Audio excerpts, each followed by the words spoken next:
Uncle Joe's work on both sides of the Atlantic elevated him to what we would call today celebrity status. This role led him to being asked to lead the Fermanagh County contingent at the famous New York St. Patrick's Day parade.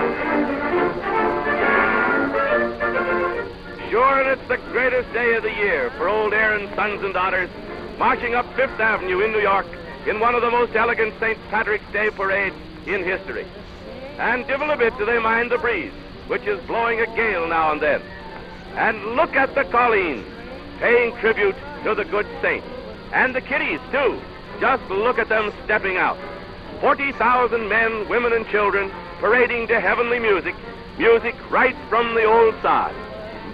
Joseph Maguire was very well respected in New York and became a leading figure with regard to the Fermanagh Men's Association in New York, and he actually ended up as president of the New York Fermanagh Men's Association.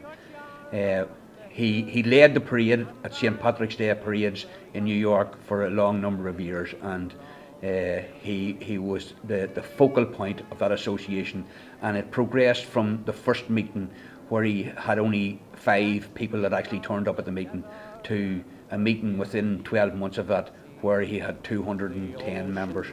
Joe married Beatrice O'Rourke from Leitrim, and they had 2 children, one of whom was a pilot in the Second World War. Joe Bud Maguire, as he was known, flew a B-17 bomber while stationed in England.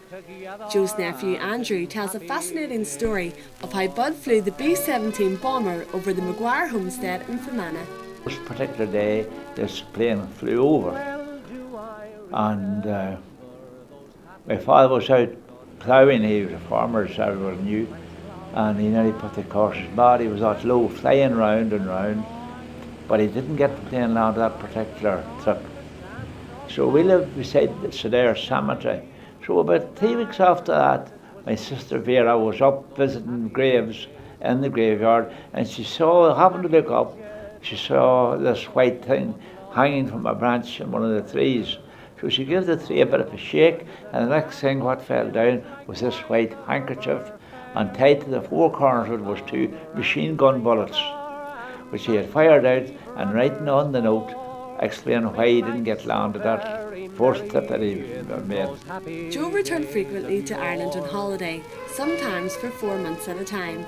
The stories that we hear here from Irvinstown is that this man was talked about for weeks and weeks and weeks after he left here, and they always looked forward to the next time he was coming back again.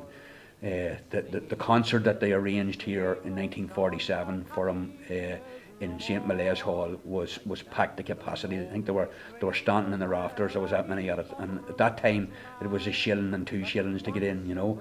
And he would have shown films of heavyweight championship fights. He would have shown St. Patrick's Day parades. He would have shown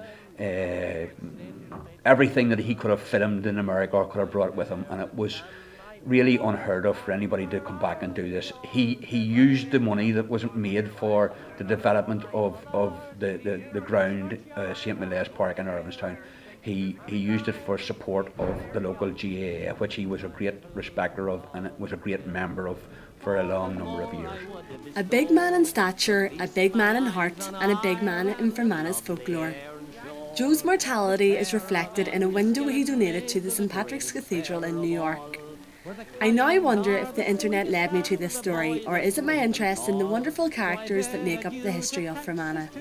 I have investigated lots of stories over the past 18 months for Fermanagh TV, but this story makes me think that I must have Fermanagh blood somewhere in my veins. I think I need to ask Frankie to check the census. Aislinn Hagan, Fermanagh TV.